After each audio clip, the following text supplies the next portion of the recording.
Picture this, a bustling marketplace 5,000 years ago, filled with the sounds of barter and negotiation, but without a single number in sight. No written records, no receipts, no way to prove what was owed or promised beyond the fragile threads of human memory. In such a world, trust was the only currency, and forgetfulness or deceit could unravel entire economies. This was the reality for our ancient ancestors, until a quiet revolution began in the fertile lands between the Tigris and Euphrates rivers, where the first accountants emerged to bring order to the chaos. These innovators did not wield swords or crowns. They carried style and clay, and with them, they built the invisible frameworks that would allow cities to rise, trade to flourish, and civilizations to endure. Their story is one of the most overlooked yet transformative chapters in human history, and it starts with a simple, profound need to count what matters. We often imagine ancient history through the lens of pyramids and palaces, epic battles and golden treasures, but beneath those grand narratives lies a humbler, yet far more foundational tale. It is the story of the world's first data analysts, the scribes and accountants of Mesopotamia, who invented systems of calculation and record-keeping so robust that their principles still underpin our modern world. These forgotten pioneers developed everything from the earliest written numerals to complex economic databases, all inscribed on durable clay tablets that have survived millennia, waiting for us to decode their secrets. They managed harvests that fed thousands, tracked resources across vast empires, and solved mathematical problems that would challenge many of us today. Their work was not just practical, it was nothing short of revolutionary, turning abstract concepts into tangible tools that shaped the destiny of humanity. In this video, we will journey back to uncover the buried calculators and clay databases that made civilization possible. We will explore how these ancient professionals used simple tools to manage complex systems, laying the groundwork for everything from double-entry bookkeeping to the digital ledgers that power our global economy today. You will meet the scribes who spent years mastering their craft, the innovators who devised the world's first written language for numbers, and the archivists who stored and protected these precious records. By the end, you will see these ancient accountants in a whole new light, not as dusty relics, but as visionaries whose legacy echoes in every spreadsheet, every app, and every transaction we make. So join us as we decode the secrets of the world's first data analysts and discover how their ingenuity still shapes our lives in ways you never imagined. Think of the very first cities rising from the fertile plains of Mesopotamia around 5,000 years ago.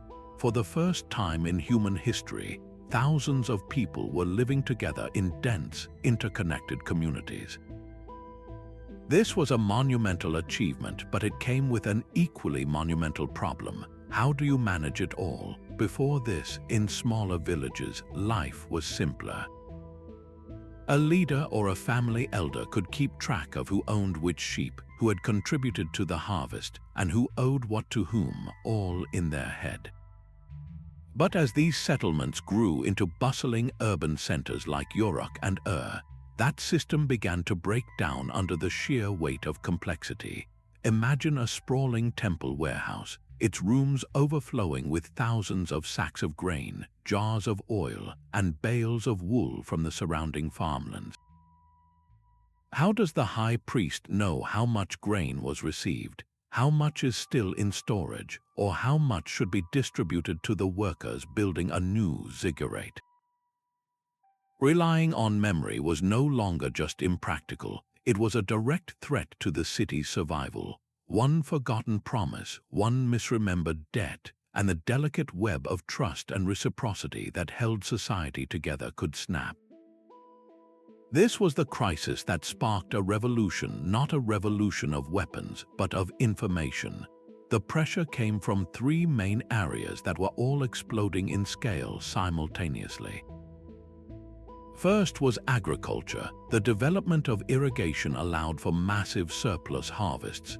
This was a good thing. It meant people didn't have to spend every waking hour hunting or gathering, but surplus creates new problems. That grain had to be stored, guarded, and distributed fairly to priests, administrators, craftspeople, and laborers who weren't farming themselves. Someone had to meticulously log every basket that came in, and every basket that went out to prevent theft, hoarding, or simply running out of food before the next harvest. Second was long-distance trade. Mesopotamia was rich in grain and clay, but it lacked wood, stone, and precious metals like copper and lapis lazuli. These materials had to be imported from hundreds of miles away through complex exchanges involving merchants, sailors, and foreign dignitaries. A trade delegation returning from the Indus Valley with a shipment of rare beads needed to account for the original goods they took to trade, the expenses of their journey, and the value of what they brought back. Without a permanent, verifiable record, disputes were inevitable and profitable trade routes would have quickly collapsed into chaos. Finally, there was the matter of tribute and taxation. As temple and palace economies grew more powerful, they began to demand contributions from outlying villages and individual citizens. This wasn't just about amassing wealth, it was about redistribution. These resources funded public works like canal maintenance, temple construction, and city walls projects that benefited everyone. But for people to accept being taxed, they needed to believe the system was fair and accurate. A farmer delivering 10 goats as his yearly tribute needed a receipt, a proof of payment that could protect him from a corrupt official claiming he'd only delivered 5. This required an impartial third party, a record keeper trusted by both the ruler and the ruled. Into this breach stepped a new kind of professional, the scribe accountant. These individuals weren't just clerks, they were the essential civil servants, the human processors who transformed the chaos of a growing economy into structured, accessible data. Their work allowed for planning, for forecasting, and for holding people accountable. They provided the clarity needed for a society to function beyond the scale of a small village. Without these first accountants, the grand experiments of early civilization, the cities, the empires, the great works, would have likely crumbled under the weight of their own administrative confusion, forgotten not by time, but by a simple failure to keep track. So what was the solution to this crisis of memory? The answer was literally under their feet. In a land blessed by great rivers, the Mesopotamians turned to the most abundant and malleable resource they had, clay. This humble material became the foundation of their entire information economy, transforming into the world's first durable data storage, the clay tablet. Think of these not as simple lumps of mud, but as the ancient equivalent of a server hard drive, capable of holding vast amounts of critical information and, thanks to their incredible resilience, preserving it for thousands of years. The process of creating these tablets was both an art and a science, a routine perfected through generations. It began by sourcing the right clay from the riverbanks, a mix that had to be fine enough to capture detail yet sturdy enough to hold its shape. This clay was then carefully purified, mixed with water to achieve the perfect plasticity, a consistency not too wet and not too dry, much like a potter's clay ready for the wheel. A scribe would then take a lump of this prepared clay and deftly shape it with their hands into a form that was often palm-sized and rectangular, though sizes varied dramatically based on the tablet's purpose. The surface was smoothed meticulously to create a perfect writing canvas. Then, while the clay was still moist and soft, the real work began. Using a stylus crafted from a sharpened reed, the scribe would press a series of wedge-shaped marks into the surface. This wasn't a process of scratching or drawing. It was one of impression, each mark made with a deliberate push and angle of the stylus tip. This had to be done with both speed and precision, as the writer was racing against the clock. Once the clay began to dry and harden, it became impossible to inscribe clearly. For temporary records, like a quick calculation or a day's market transactions, a tablet might simply be left in the sun to dry. These softer tablets could even be recycled. A quick dip in water would return the clay to a blank slate, ready to be used again. But for documents that truly mattered, legal contracts, royal decrees, permanent archives, the tablets underwent a final, fiery transformation. They were baked in kilns, a process that permanently hardened them into ceramic, making them virtually indestructible. It is this firing process that we have to thank for their survival across millennia, allowing them to endure fires, floods, and the ravages of time that would have completely obliterated records written on paper or papyrus.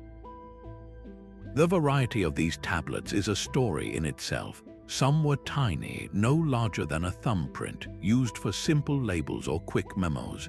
Others were immense, multi-column ledgers that required 2 hands to hold, detailing years of harvests or the complex payroll for thousands of workers. There were even envelope tablets where a contract was written on a smaller tablet, which was then encased in a thin layer of clay inscribed with a duplicate of the text and the seals of the witnesses.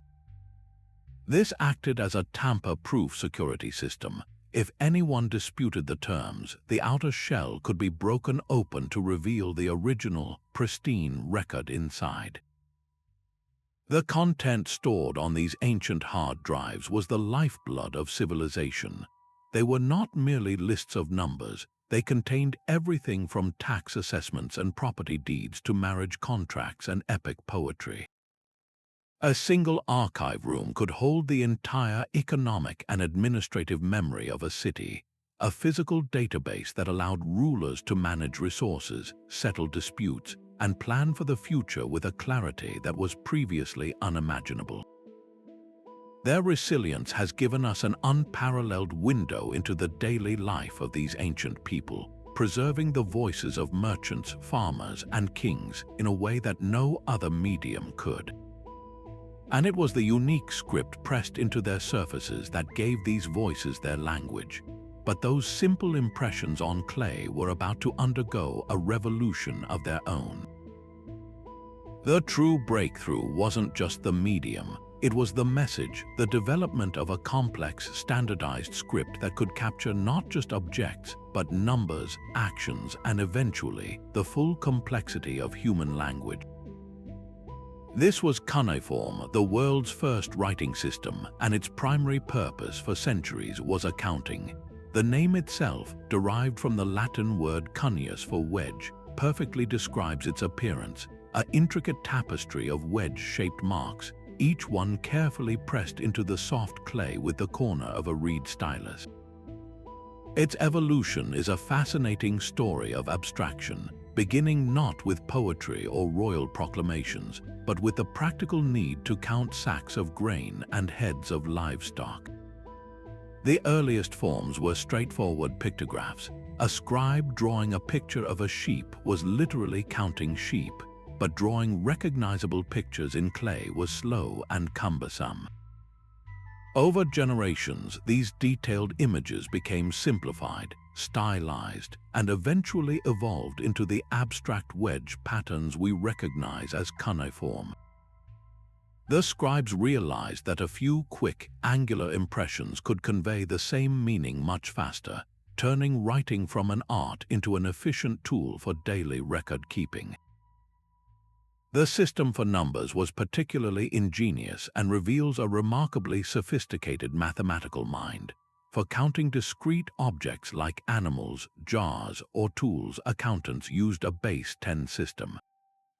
A single vertical wedge pressed into the clay represented the number 1, 2 wedges were 2, and so on up to 9. But for 10, they introduced a new symbol, a circular impression made with the rounded end of the stylus, often likened to a small nail head. 2 of these circular marks meant 20, 3 meant 30. This combination of vertical wedges and circular impressions allowed them to efficiently notate any number they needed. However, for measuring continuous quantities like volumes of grain, areas of land, or units of time, they switched to an entirely different system, a base 60 or sexagesimal system. This might seem bizarre to us today, but its mathematical advantages are profound. The number 60 is beautifully divisible by 2, 3, 4, 5, 6, 10, 12, 15, 20, and 30.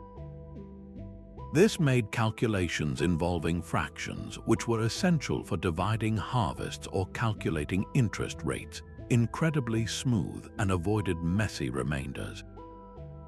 We still live with the legacy of this system every time we look at a clock or navigate using a 360-degree circle.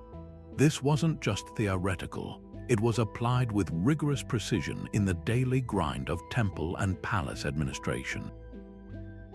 Archaeologists studying thousands of economic tablets have found meticulous records that could only have been produced by a highly standardized and taught system.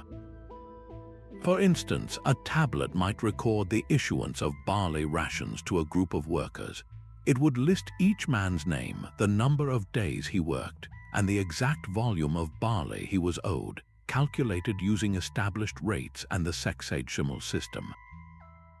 Another tablet might detail a loan of silver, specifying the principal amount and the interest to be repaid after the harvest, often calculated at a standard 20%. This ability to translate complex economic agreements into precise, permanent written records was transformative. A promise to pay was no longer just a verbal agreement that could be forgotten or disputed. It was a concrete fact inscribed in clay and often witnessed with seals. It created a new concept of enforceable contract law and financial accountability. As one historian noted, Cuneiform gave bureaucracy a memory, allowing the economy to scale in ways that were previously impossible. It turned the abstract flow of goods and services into something that could be tracked, audited, and managed, laying the foundational principles for the economic systems that still govern our world today. Mastering cuneiform was just the beginning of the journey. Becoming a certified accountant in ancient Mesopotamia meant entering a world of intense, formalized education that would challenge even the most dedicated modern student. These aspiring scribes attended specialized academies known as adubas, which translates literally to tablet houses. Picture a single, sun-baked room attached to a temple or palace, filled with rows of young men, for it was almost exclusively men from wealthy families hunched over their lumps of clay, the air thick with concentration and the damp, earthy smell of the material they were learning to master. Their day began before sunrise and was governed by a strict, unfortifying routine of repetition, memorization, and the constant, looming threat of corporal punishment from their instructor, whom they called the school father. The curriculum was staggeringly comprehensive, designed to forge not just clerks, but the administrative elite who would one day run the empire's economy. The first and most grueling stage was simply learning the script. A student had to achieve flawless recall of hundreds of distinct cuneiform signs, each with multiple potential meanings depending on context. They practiced by endlessly copying sign lists and lexical texts, their fingers cramping as they worked to achieve the perfect angle and depth for each wedge impression on their practice tablets. Many of these student exercises have been found by archaeologists, some with the teacher's corrections scrawled in the margins, a testament to the relentless pursuit of perfection. Once they achieved basic literacy, the real test began: mathematics. This was far beyond simple arithmetic. These students learned to calculate the area of fields with irregular shapes, the volume of silos and canals, and the complex interest rates on loans of silver or barley. They solved what we would now call quadratic equations to determine fair division of inheritance or to reconcile accounts. One famous set of problems, known from tablets found at Nippur, involves calculating how much earth must be excavated to build a canal of specific dimensions, a task requiring advanced geometry and volumetric math. This theoretical training was always grounded in starkly practical application. A graduate wasn't just expected to be a mathematician. He was to be an auditor, a surveyor, a legal notary, and a project manager. His education included mastering the standard phrases and formats for every type of document he might encounter, from a marriage contract to a receipt for 10,000 jars of oil. He learned the intricacies of law and the protocols for witnessing agreements with seals. The pressure to avoid error was immense, as a single miscalculation on a major project could lead to shortages, disputes, or a massive loss of prestige for the institution he served. Despite the rigors, or perhaps because of them, the profession carried immense social prestige. A successful scribe could rise to become a chief accountant, a royal advisor, or a high official. As one ancient Sumerian text proudly proclaimed, the scribble art is the mother of orators, the father of masters, highlighting the path it provided to power and influence. These men were the knowledge workers of their age, the indispensable human processors without whom the machinery of the state would have ground to a halt. Their expertise, painstakingly acquired in those dusty tablet houses, was the invisible engine that powered the world's first great economies. Long before the first wedge was pressed into a clay tablet, even before the concept of writing had flickered into existence, ancient people were already developing a system to manage their world through numbers. Their solution was elegant in its simplicity: small, handheld tokens made of clay. Imagine a farmer bringing his harvest to a temple warehouse. Instead of relying on a scribe to draw a picture or carve a mark, he would hand over a small, baked clay object, perhaps a cone-shaped token to represent a measure of grain or a sphere to stand for a jar of oil. These weren't abstract coins, they were miniature, three-dimensional representations of the goods themselves. A disc might mean a loaf of bread, an oval could be a container of beer. This was the very dawn of data storage, a physical system where you could hold your wealth and obligations literally in the palm of your hand.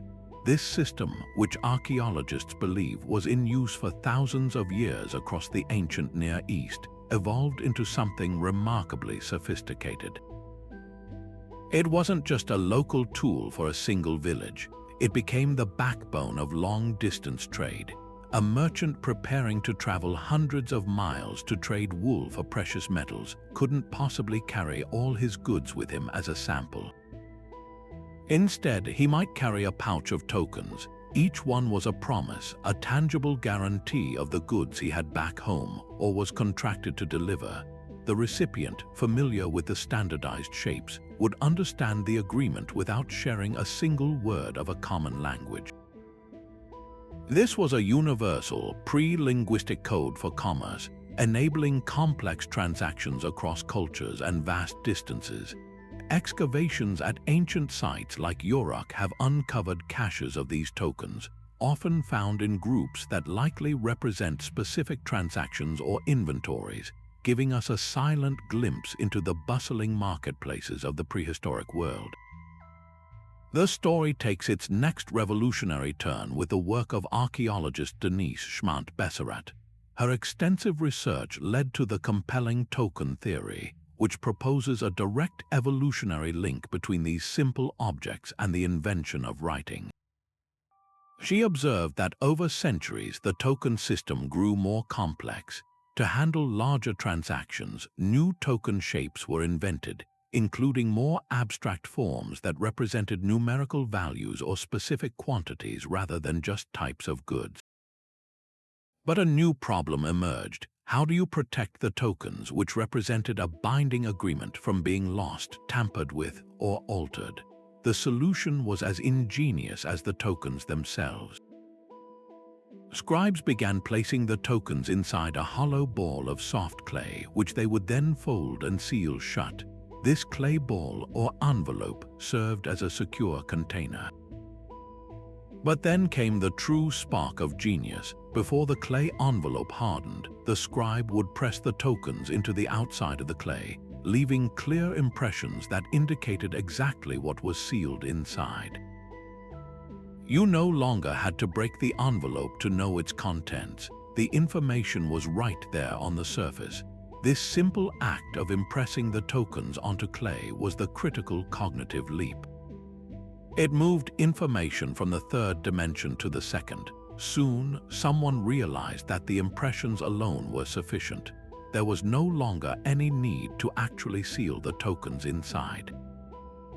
The impressions on a flat clay tablet could convey the same information more efficiently. The token itself had been rendered obsolete, replaced by its two-dimensional symbol.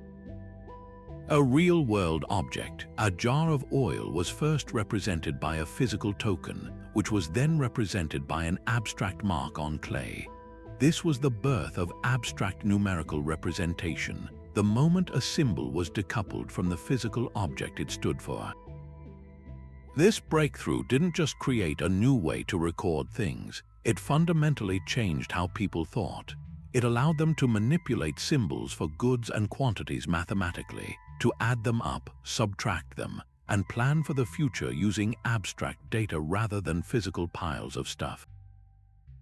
The humble clay token and its evolution into the sealed envelope was the primordial ancestor of every spreadsheet, every database, every written number that followed. It was the first step on the long road from counting things to truly understanding quantity itself. Yet for all the intellectual power of cuneiform numerals, performing complex calculations with them directly on clay was a slow and painstaking process. Imagine a temple accountant trying to figure out the total wages for 500 laborers, each working for 30 days at a specific ration of barley per day. Doing that entire multiplication by inscribing and counting thousands of tiny wedges would be a monumental task, prone to error and immense frustration. This practical need for speed and accuracy in daily math gave rise to the world's first calculators, not electronic devices, but ingenious tools like counting boards and the earliest forms of the abacus. We often associate the abacus with ancient China or medieval Europe, but its fundamental principles were being laid down much earlier on the sun-baked plains of Mesopotamia.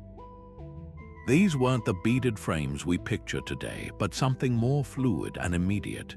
The most basic version was simply a patch of dust or sand on the ground, where a scribe could draw lines with a finger or a stick.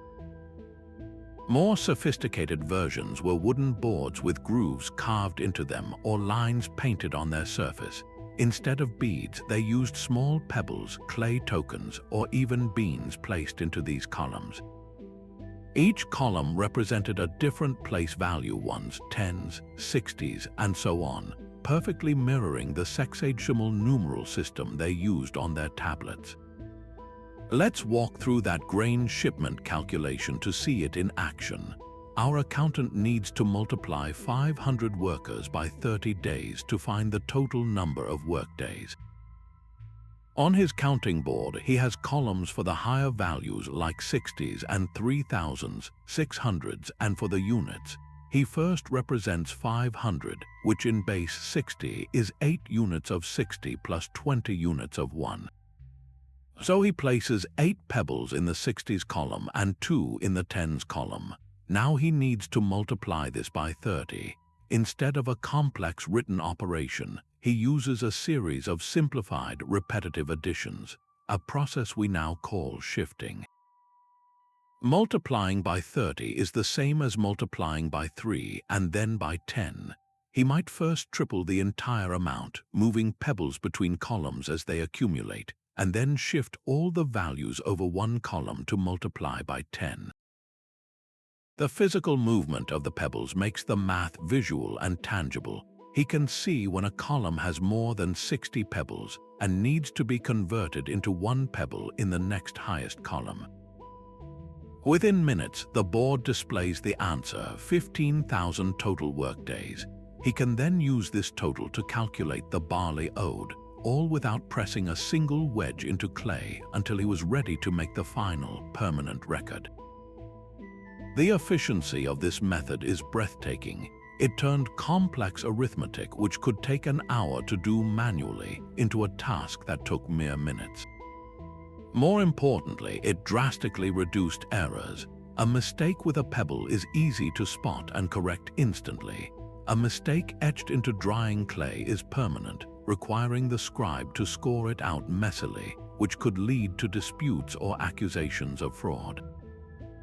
This tool was so effective that its basic design persisted for millennia, evolving into the Roman calculi boards used to manage their empire and the lined counting tables that were used in European marketplaces well into the Middle Ages.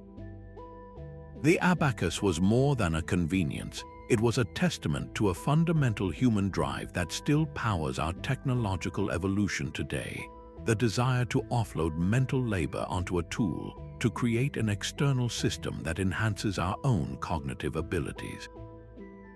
It allowed accountants to keep pace with the growing complexity of the economy they served, but these calculations were meaningless if they couldn't be stored, referenced, and retrieved.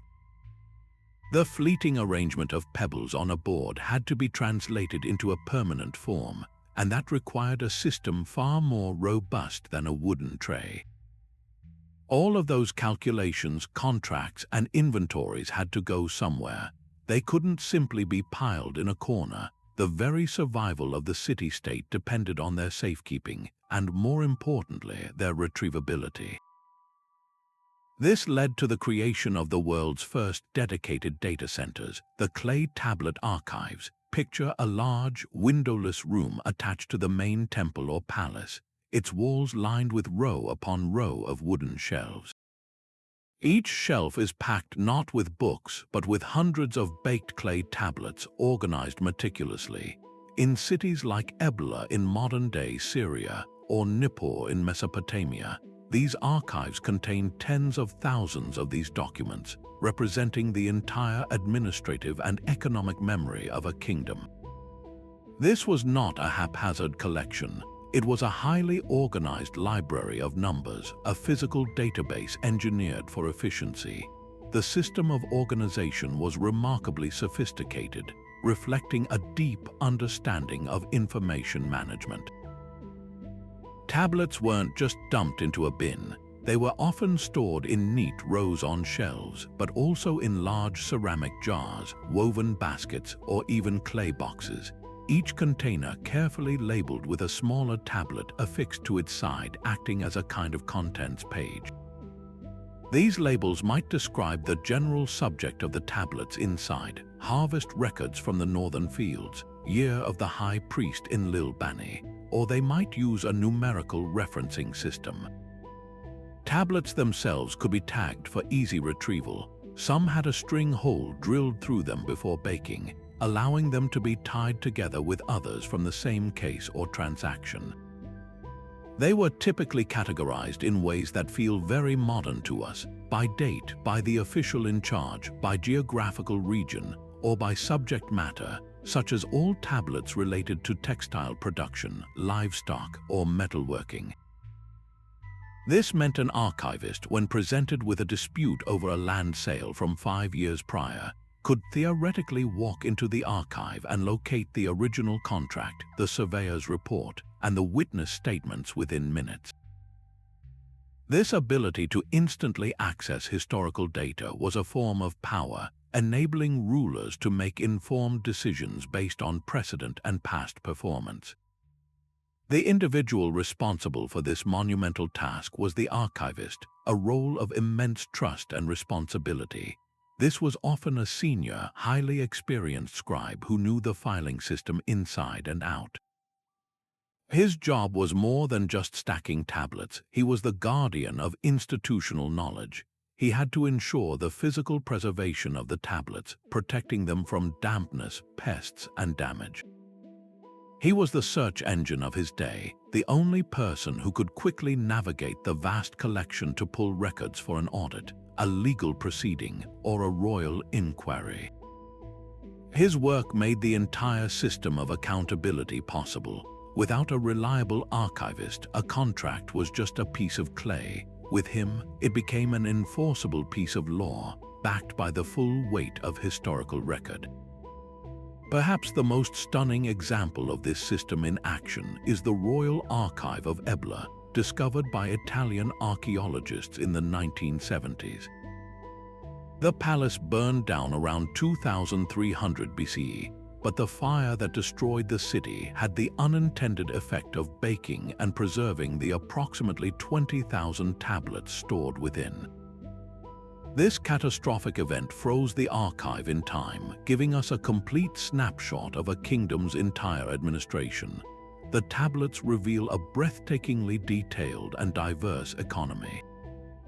There are records of diplomatic correspondence with neighboring powers, treaties etched in clay. There are meticulous lists of textile allocations for the royal family, detailing quantities of wool and linen down to the smallest measure. We find rosters of soldiers and their rations, detailed accounts of metalworkers receiving allocations of gold and silver, and extensive records of livestock moving between pastures.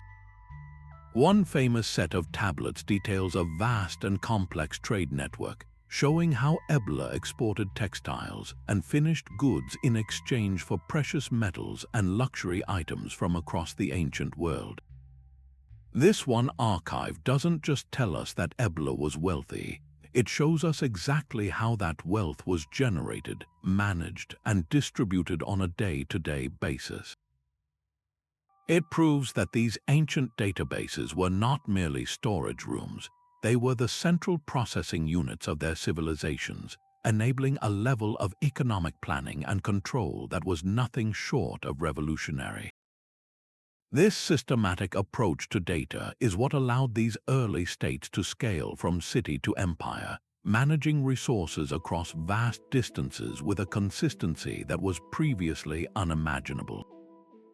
These clay tablets, preserved for millennia, offer us something far more precious than just economic data.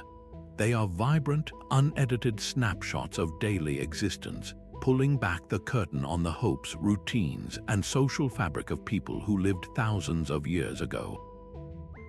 We can move beyond the grand narratives of kings and conquests to hear the faint but distinct voices of ordinary individuals, the farmer, the brewer, the merchant, and the laborer. For instance, consider a tablet from the ancient city of Umma, which meticulously details the daily beer rations for a workforce. It doesn't just state a total amount, it breaks it down by profession, giving us a clear window into the social hierarchy of manual labor. The supervisors and foremen received a higher quality or quantity of beer, while the common laborers received a standard measure.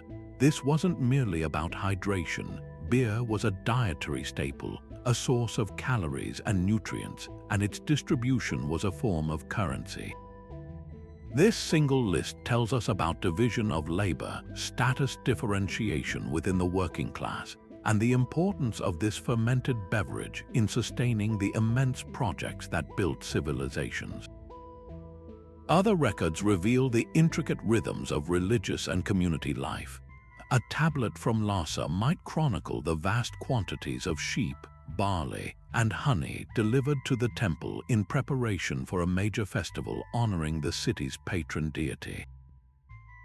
We can almost picture the organized chaos, the bleating of animals in the courtyard, the scent of baking bread, the scribes diligently noting every contribution from the surrounding villages. These weren't voluntary offerings, they were precise requisitions, calculated down to the smallest measure to ensure the gods were properly honored, and the subsequent feast could feed thousands of participants. Through these administrative demands, we understand how religion was woven into the very economic and social machinery of the state. The temple was not just a house of worship, it was the largest employer, the biggest landlord, and the central bank, all rolled into one, and its accountants were the gears that kept it all running smoothly. Perhaps most poignantly, these clay documents preserve deeply personal and sometimes heartbreaking human stories. There are loan agreements where a farmer, in a desperate gamble after a poor harvest, borrows silver to buy seed for the next planting season. The contract spells out the harsh terms. If he cannot repay the principal with interest by the harvest, his daughter will be sent to work for the lender until the debt is settled. This single clause, written in dry, legalistic cuneiform, speaks volumes about the precariousness of life, the collateral damage of debt, and the stark realities of social inequality. It transforms an economic transaction into a human drama. In another tablet, we might find a marriage contract that functions like a modern prenuptial agreement, specifying the silver and property the bride brings into the union and guaranteeing her financial support in the case of a divorce.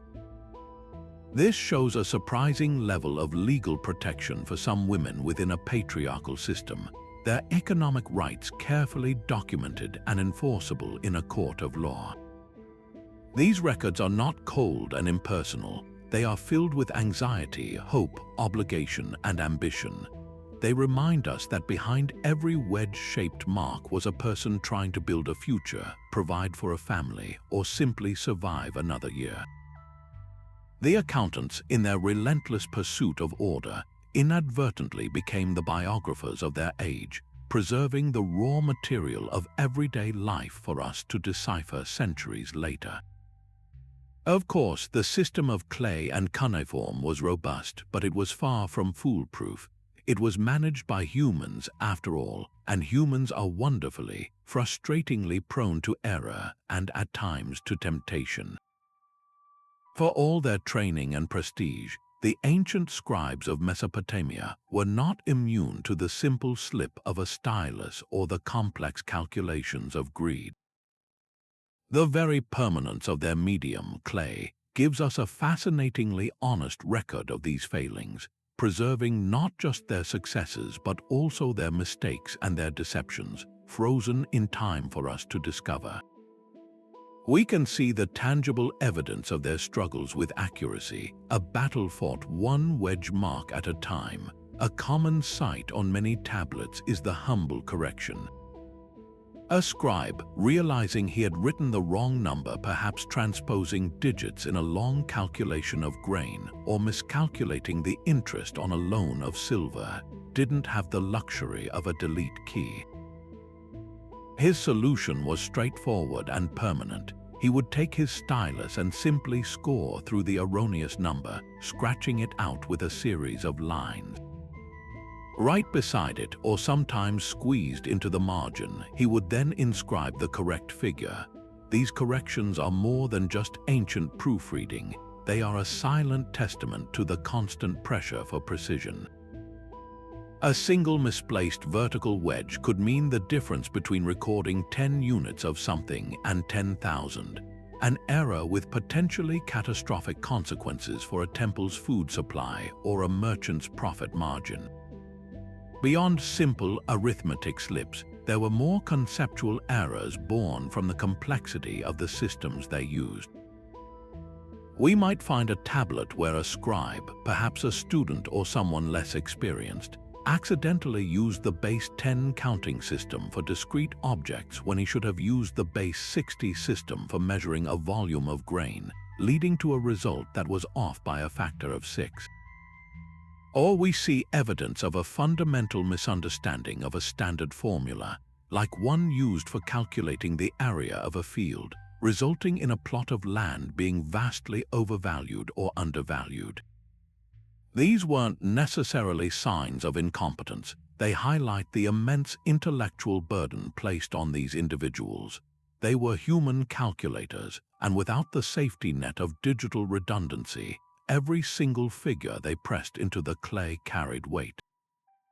The very fact that these errors were caught and corrected shows that a system of verification was often in place, perhaps a second scribe checking the work of the first, a primitive but crucial form of peer review that prevented minor mistakes from spiraling into major crises. But while errors were a problem of fallibility, fraud was a problem of morality. The position of a scribe or accountant came with significant power, and that power could be abused. These were the gatekeepers of wealth, the only ones who could authoritatively say how much grain was in the royal silos or how much silver was owed in taxes. This presented a golden opportunity for embezzlement. A corrupt official in charge of a warehouse might deliberately undercount the goods coming in from farmers. On the official tablet, he would record a lower number, and the difference between the actual delivery and the recorded amount would be siphoned off for his own benefit. The opposite scheme was also possible, inflating the number of workers on a project payroll. By adding a few fictional laborers to the list, a scribe could collect their non-existent grain or silver rations for himself. This type of fraud was particularly insidious because it was a direct theft from the community's shared resources, weakening the entire economic system for personal gain. The ancient administrations were acutely aware of these risks and developed surprisingly modern methods to combat them. The most powerful tool was the audit.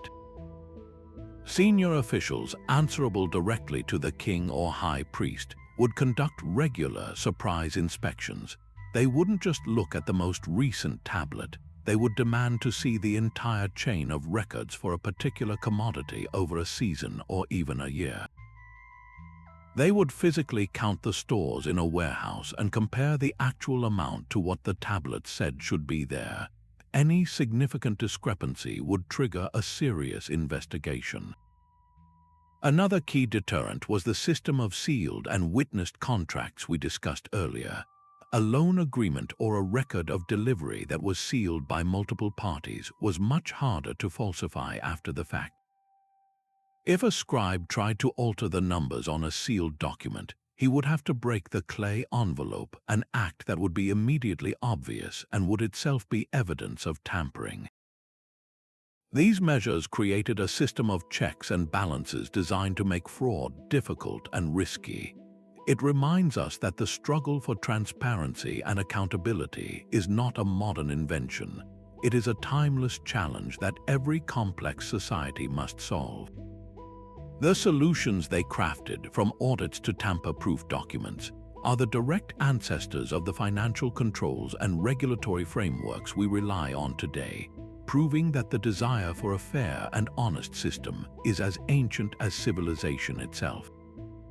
In a world where a person's word was only as good as their reputation, and where written agreements were still a novel concept, how could anyone be sure that a clay tablet was truly legitimate?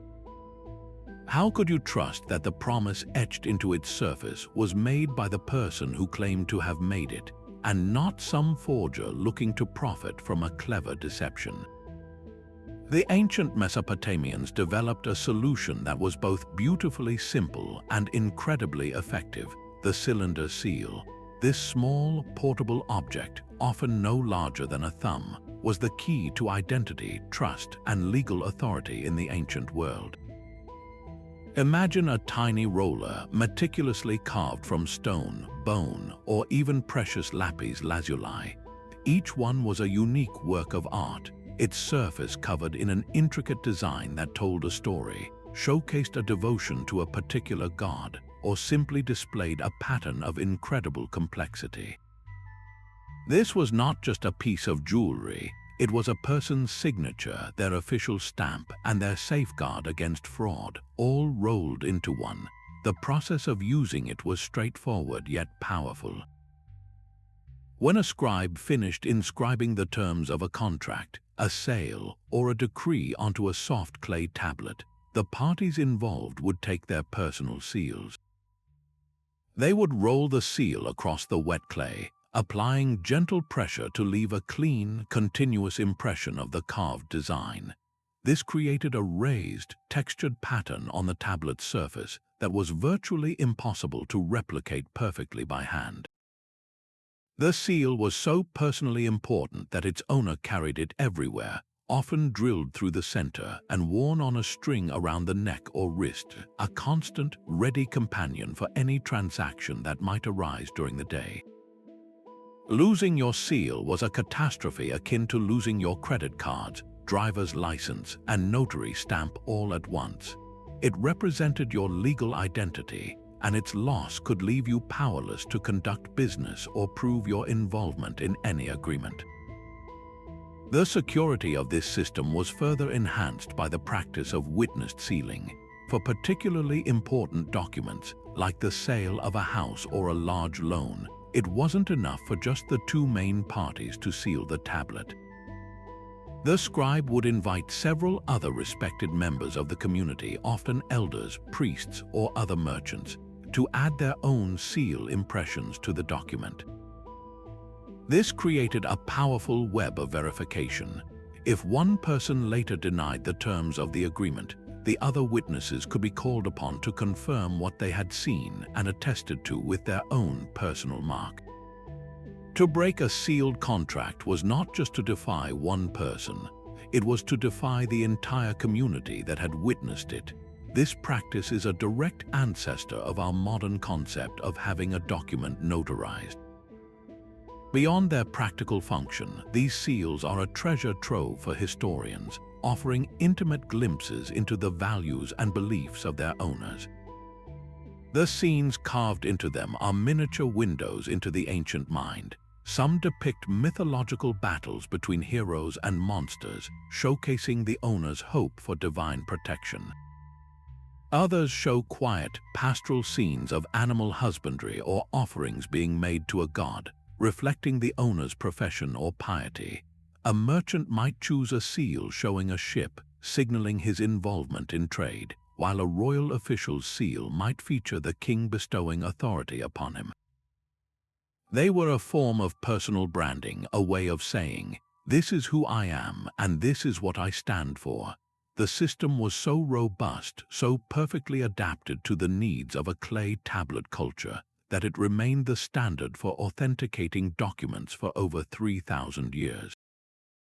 Its enduring success is a testament to the ancient desire for order, trust, and verifiable truth in human dealings, a desire that now pushed these early accountants to tackle challenges of staggering complexity.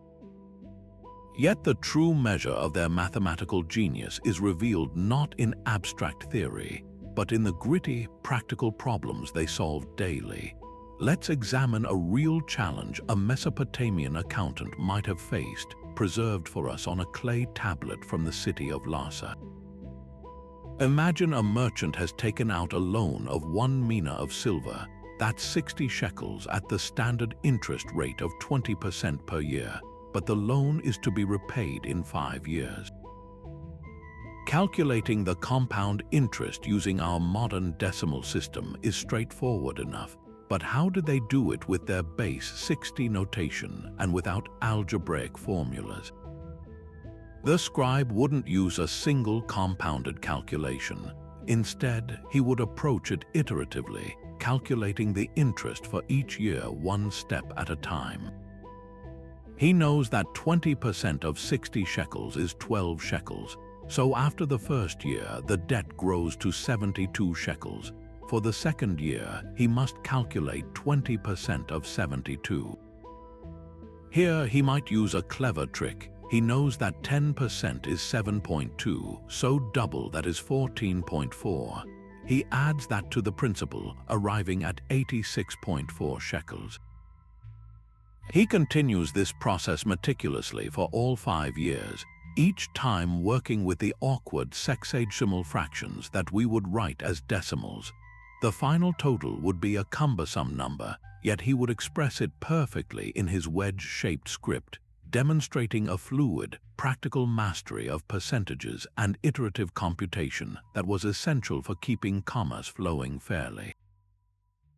Perhaps even more impressive were their geometric solutions for land management, which required solving what we now call quadratic equations. A classic problem from a tablet found at Susa involves calculating the dimensions of a rectangular field after a portion of it has been sold. The problem states that a field's area is a certain size and that the length is 1 unit longer than the width. They weren't just guessing and checking, they had a standardized procedure to find the answer. The scribe would essentially follow an algorithm. He would take half of the difference, square it, add it to the area, find the square root of that sum, and then use that to determine the length and width. This procedure is algebraically identical to the quadratic formula we use today, just expressed in words and geometric terms rather than abstract symbols. They were manipulating unknown quantities, the sides of the field, through a set of rules they had empirically discovered and passed down through generations of scribble schools. This wasn't mere arithmetic, it was a form of proto-algebra applied to resolve real-world disputes over land value and agricultural yields, ensuring every farmer received their fair share based on precise calculations. The legacy of this mathematical innovation stretches far beyond the administrative offices of Mesopotamia, reaching into our daily lives in the most fundamental ways. Their choice of base 60, the sexagesimal system, was a stroke of brilliance that has truly stood the test of time. The number 60 is a mathematical powerhouse, divisible by 1, 2, 3, 4, 5, 6, 10, 12, 15, 20, and 30. This made mental arithmetic with fractions incredibly smooth, as dividing a unit of 60 into halves, thirds, quarters, or fifths always results in a whole number. This elegant utility is why we still break an hour into 60 minutes and a minute into 60 seconds. It's why we define a full circle as 360 degrees, a number perfectly divisible in countless ways for navigation, construction, and astronomy. Every time you check the time or an architect draws an angle, you are utilizing a mathematical convention refined by ancient accountants for the practical purpose of simplifying their complex calculations. Historians of mathematics like Elena Robson and Jens Hoyrup have shown that this prowess was not confined to theory. These advanced techniques were the engine behind the massive public works that defined Mesopotamian civilization. Precise geometric calculations were necessary to design and excavate the vast networks of irrigation canals that fed the cities, ensuring water flow and volume were correctly managed. The ability to compute volumes was essential for building the towering ziggurats, determining how many bricks were needed for each level and how to allocate the labor and materials. In astronomy, their meticulous long-term records of planetary movements, all dated and calculated using the sexagesimal system, allowed them to predict celestial events and create some of the first accurate calendars. This mathematical framework provided the essential tools for planning, engineering, and understanding the cosmos, proving that the scribe with his stylus was just as vital to the empire's success as the soldier with his spear. Their intellectual influence would soon travel those same trade routes they once calculated tariffs for, shaping the entire ancient world. Think of a single, deep blue lapis lazuli stone mined from the remote mountains of modern-day Afghanistan. Its journey to the workshop of a Sumerian craftsman in the city of Ur was an epic undertaking, spanning thousands of miles and crossing the domains of countless middlemen, caravan leaders, and ship captains. This precious stone did not travel alone. It moved as part of a larger shipment, a carefully documented consignment whose entire existence, from mine to market, was made possible not by warriors but by bookkeepers.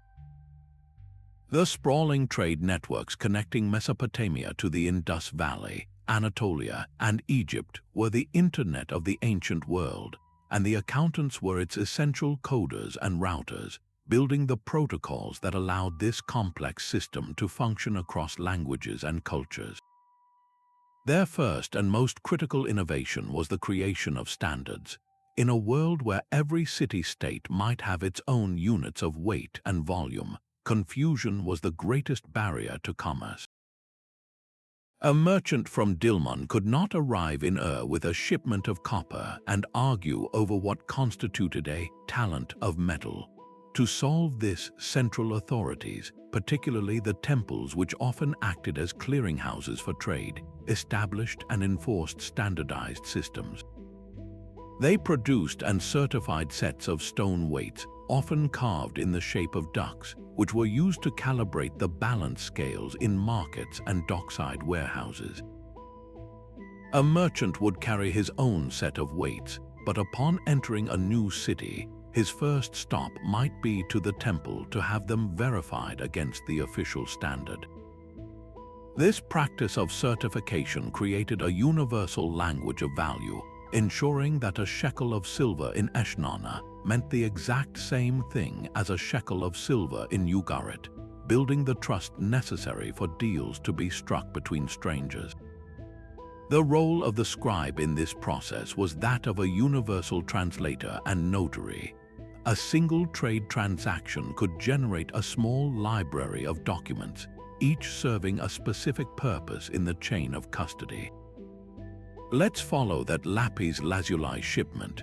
At the mine in Afghanistan, a local scribe might create a tablet noting the weight and quality of the raw stone given to the caravan master. As the goods moved west, they would pass through checkpoints and trading hubs. At each stop, a scribe would note their arrival, often calculating and collecting a tariff or transit fee based on the value of the goods.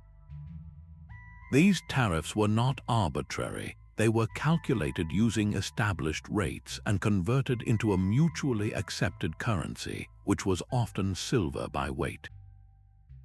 The scribe was effectively a currency exchanger, knowing that 1 shekel of silver might be worth 2 minas of copper or 10 jars of oil, and able to calculate the tariff accordingly. When the shipment finally reached its destination in Ur, the receiving merchant's scribe would audit the goods against the original shipping documents, ensuring that what arrived matched what was promised, and a final sale contract would be drawn up, sealed, and filed away. This entire paper trail, etched in clay, turned a risky, months-long journey into a manageable and repeatable business operation. The complexity of this system is stunningly revealed in archives like those from the merchant colony of Kanish in Anatolia. Assyrian merchants established a thriving trade network there, bringing Mesopotamian textiles and tin in exchange for Anatolian silver. The thousands of tablets found there show a highly organized, almost corporate structure. They detail letters of credit, power of attorney given to agents, and sophisticated partnership agreements where investors would fund a trading venture in exchange for a share of the profits. One tablet might be a stern letter from an Assyrian boss to his agent, complaining about poor prices and demanding a better return on the next shipment of wool. Another is a heartfelt message from a homesick merchant to his family, sent along with the business correspondence.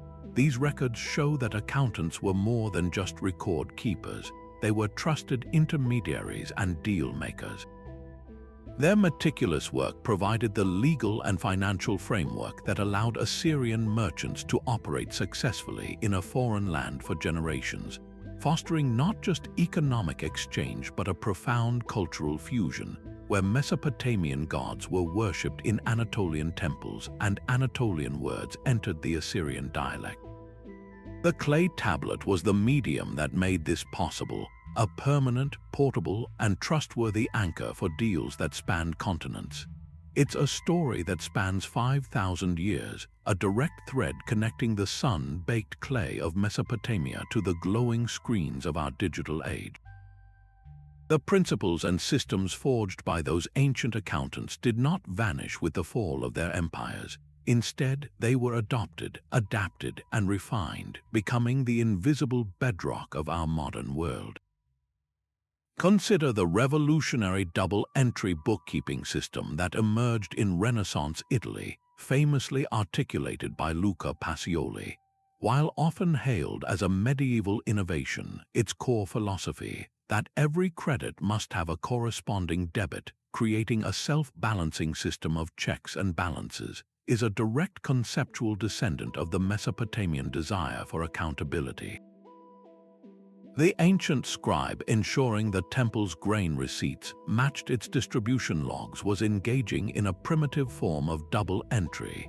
He was verifying that the physical reality matched the recorded data, creating a system of equilibrium. The Renaissance merchants simply formalized this ancient impulse into a more sophisticated mathematical framework, but the foundational goal remained identical: to create a transparent, verifiable, and accurate record of economic activity to prevent fraud and foster trust. This legacy extends far beyond ledgers and into the very architecture of information itself. The way we structure data today, in the rows and columns of a spreadsheet or the structured tables of a relational database, is a direct echo of those ancient clay tablets. A Mesopotamian tablet tracking the yield of 10 different fields over 5 years is, in its essence, a simple database. Each row represents a field, each column represents a year, and each cell contains a specific data point, the amount of barley harvested. The scribes were the first database administrators, organizing, storing, and retrieving information based on key criteria like date, location, or commodity.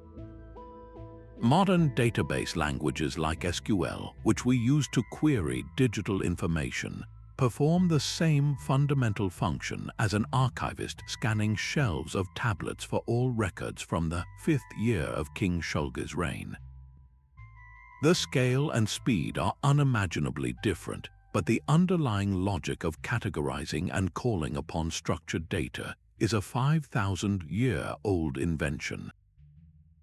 Perhaps the most profound and surprising link is to the cutting edge of modern technology, blockchain and distributed ledgers. The concept of a tamper-proof, permanent, and publicly verifiable record is not new. It was the entire point of the sealed clay contract, witnessed by multiple parties and stored in a central archive. If you wanted to challenge the terms, you had to break the sealed envelope, an act that would itself be evident and would invalidate the document. A blockchain operates on a similar principle of distributed trust. Instead of a single, central clay archive, a blockchain distributes copies of the ledger across a network of computers. Any attempt to alter a transaction would require altering every single copy simultaneously, a practical impossibility that secures the record just as physically breaking a seal would have been. The technology is light years ahead, but the human need it addresses for an immutable, trustworthy record of exchange is exactly the same. Every time a cryptocurrency transaction is verified, it fulfills the same ancient need that a Mesopotamian merchant had when he rolled his cylinder seal into a wet clay sales receipt. Even the most routine aspects of our digital lives are built upon their groundwork. The interest calculation on your mortgage or car loan, refined by Mesopotamian scribes working with their base 60 system. The inventory management system that tells a massive retailer when to restock a specific item, a direct evolution of the temple officials who counted jars of oil and sacks of grain, using tablets to predict future need based on past consumption. The very act of auditing a company's finances is a process with millennia of precedent, a direct lineage from the senior officials who would conduct surprise inspections of warehouses, physically counting the goods to ensure they matched the official accounts. These are not merely historical curiosities, they are living traditions. the next time you effortlessly navigate a spreadsheet, tap an app to pay a friend, or review your bank statement online, take a moment to consider the long journey that idea has taken. You are participating in a system of data management and economic exchange that was literally invented from the ground up, from the clay up, by those forgotten innovators. Their names are lost to history, but their intellectual DNA is coded into every transaction, every database, and every financial tool we use today, a silent and enduring monument to their genius. The true excitement of this story lies not just in studying the tablets we already have, but in the ongoing thrill of the dig, the literal unearthing of history that continues to reshape our understanding. Each archaeological season holds the potential for a discovery that can rewrite a paragraph, a page, or an entire chapter of the human story. Picture the sun-scorched landscape of a site like Uruk, one of the world's first great cities. Here, archaeologists don't just dig down through dirt, they peel back layers of time, and with careful trowels and soft brushes, they often find themselves in what can only be described as an ancient office. The ground becomes littered with the tools of the trade discarded styly, lumps of unused clay, and then the prize itself, a cache of tablets, sometimes stacked neatly as if waiting for an archivist's return, other times scattered by the collapse of a shelf or the violence of a long-ago conquest. The moment a worker's brush reveals the unmistakable wedge-shaped markings on a palm-sized piece of clay is electric. It's a direct connection across millennia, a message from the past waiting to be read.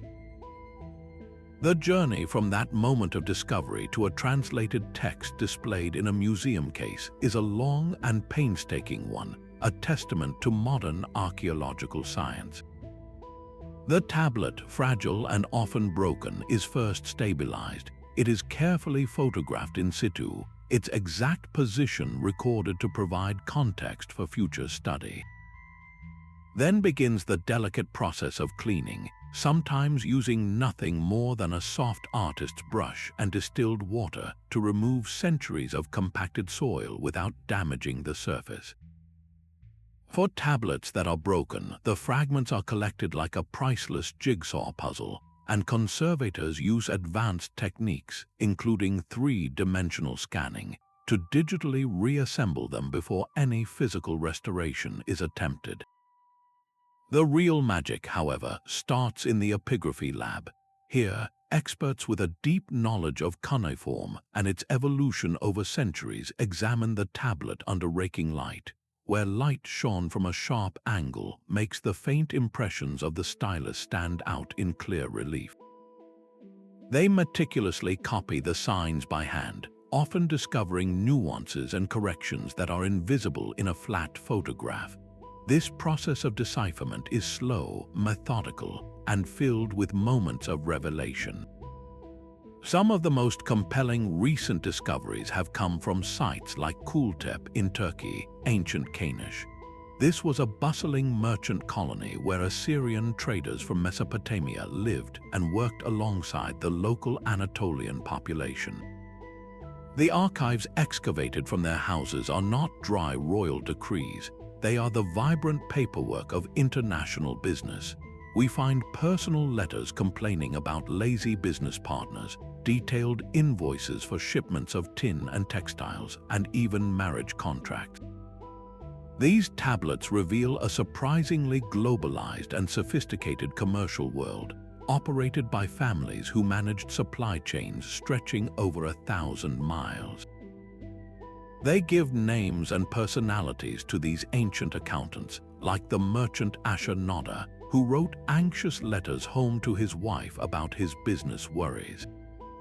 Furthermore, these digs have yielded surprises that challenge our assumptions.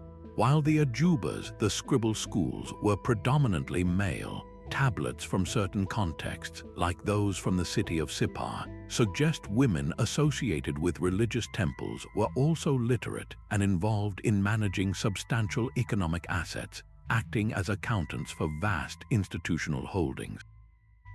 Every one of these recovered tablets is a piece of a massive, scattered puzzle. An economic record from Kultep might help an historian understand the price of copper in 1800 BC. A legal document from might shed light on inheritance laws. A mathematical exercise from Nippur reveals the pedagogical techniques of the time. Archaeologists and historians are the detectives who fit these pieces together, slowly building a more complete and surprisingly relatable picture of everyday life in the ancient world. They show us that these people were not so different from us. They dealt with debt, worried about their profits, argued with their partners, and took pride in a neatly kept ledger. Each season of excavation adds new pieces, sometimes confirming our theories, but more often than not, presenting us with new mysteries that force us to question what we thought we knew. Despite the incredible wealth of information we've recovered, the clay tablets of Mesopotamia are far from an open book. For every question they answer, they seem to pose two more, presenting us with tantalizing enigmas that remind us how much we still don't understand about the minds that created these systems. One of the most persistent puzzles lies in the numbers themselves. While the base 60 system was the standard, archaeologists have unearthed tablets that employ what can only be described as unusual or hybrid numeral systems. A tablet might use a combination of base 10 and base 60 notations in a seemingly inconsistent way, or it might feature numerical symbols that appear nowhere else in the vast corpus of records. The immediate assumption might be error, a trainee scribe getting confused, but the consistency of these mistakes on certain tablets suggests something more deliberate. One compelling theory is that these were specialized notations for specific, perhaps secretive, industries or temple rituals. Just as a modern butcher might use a certain code for pricing different cuts of meat, an ancient guild of metalworkers or perfumers could have developed their own numerical shorthand to protect trade secrets or signify grades of quality that were meaningless to an outside auditor. These unusual systems are a humbling reminder that we are often reading these documents with a modern, outsider's perspective, missing the nuanced context that would make their logic perfectly clear. Then there are the tablets filled with calculations that defy any obvious practical application. We find extensive series of multiplications, divisions, and reciprocals that seem to go on for rows and rows without any reference to goods, people, or land. A tablet might simply list pairs of numbers that multiply together to form a perfect square, or it might work through the same complex algebraic problem dozens of times with only minute variations. To the modern eye, it looks like tedious, repetitive busywork. So what was the purpose? The leading theory is that these were indeed exercises, but not merely for drilling arithmetic. They may have been the ancient equivalent of advanced programming challenges or mathematical proofs, designed to train the brightest scribes in the underlying principles of number theory. Solving these problems would have given a senior accountant the mental flexibility to handle any real-world calculation thrown at him, from predicting astronomical cycles to engineering a canal with a precise gradient. Another, more intriguing possibility is that some of these calculations were a form of intellectual pursuit, math for math's sake. The idea of pure mathematics, divorced from immediate practical use, is often thought to be a Greek invention, but these tablets suggest that Mesopotamian scholars may have been exploring the elegant patterns and properties of numbers centuries earlier, simply for the joy of the puzzle itself. The ultimate symbol of these unresolved mysteries is the Proto-Elamite script, used in ancient Iran around 3000 BCE. It is one of the oldest writing systems in the world, and it remains completely undeciphered. Despite the existence of nearly 2,000 clay tablets inscribed with its characters, not a single word can be read with certainty. The script uses a large number of numerical signs and what appear to be logograms for commodities, leading many experts to believe it was primarily an accounting system, much like the earliest proto-Cuneiform of Mesopotamia. But without a Rosetta Stone, a bilingual text that can act as a key, the language behind the signs is locked away. The challenge is immense. We don't even know what language the script represents. Every attempt at decipherment is built on a foundation of guesswork. Are these tablets records of grain, livestock, or metal? Are they administrative lists, or could they contain something more narrative? The very existence of this script, so complex and yet so silent, forces us to confront the limits of our knowledge. It is a stark reminder that entire systems of thought, entire ways of organizing and understanding the world, may have flourished and then vanished, leaving behind only cryptic fragments that defy our best efforts to understand them.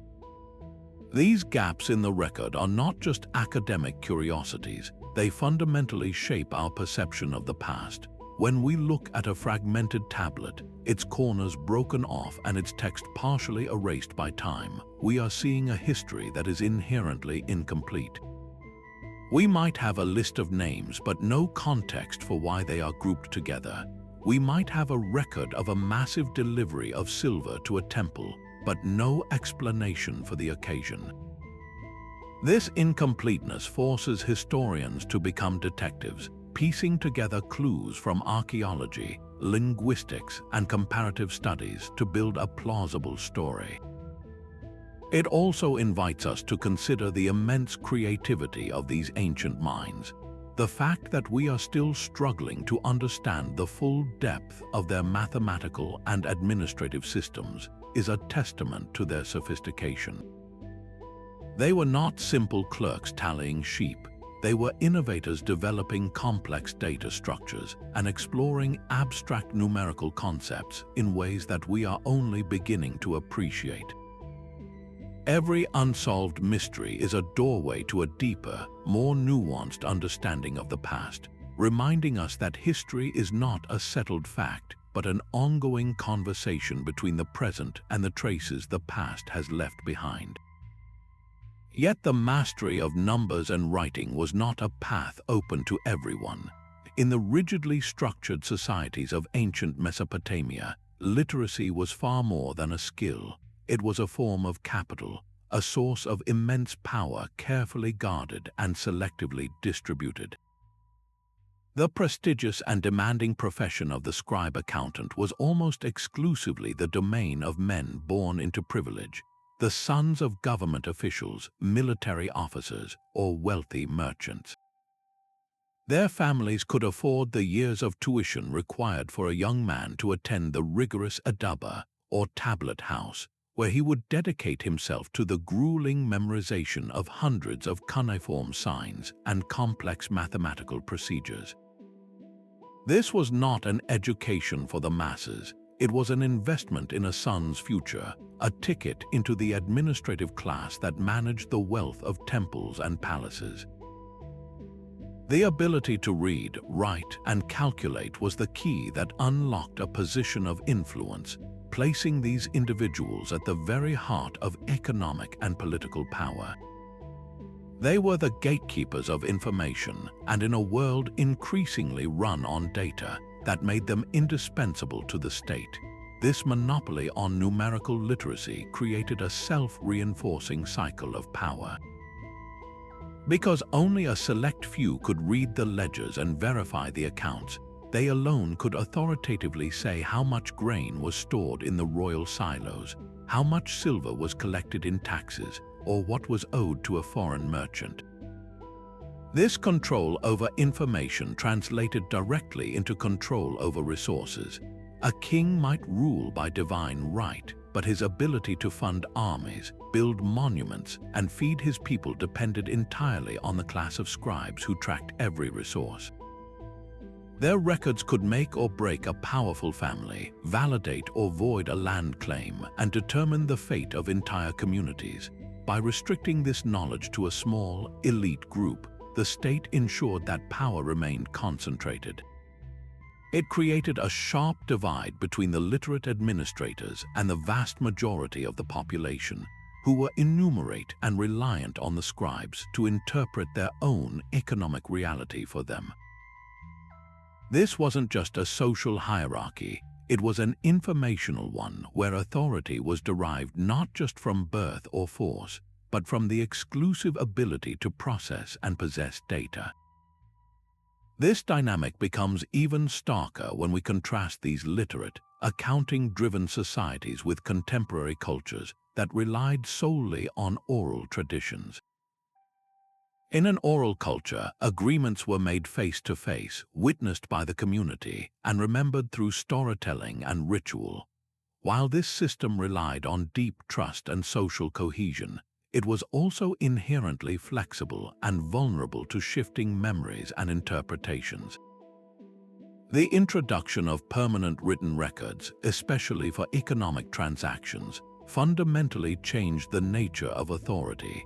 A dispute in an oral culture might be settled by a council of elders weighing different accounts of what was promised. In Mesopotamia, the dispute was settled by the clay tablet. The written record became the final, immutable arbiter of truth. This shifted power away from collective memory and communal elders and into the hands of the individual who could read that record, the scribe. It created a new, impersonal form of authority based on the text itself, an authority that was centralized and could be enforced by the state's power. This was a revolutionary and, for many, a deeply exclusionary development, creating a world where your word was only as good as the mark you could make in clay. Yet, even within this tightly controlled system, the archaeological record reveals fascinating and important exceptions that complicate the story. While the vast majority of scribes were indeed men, there is compelling evidence that some women, particularly those associated with powerful religious institutions, also achieved literacy and wielded significant economic authority.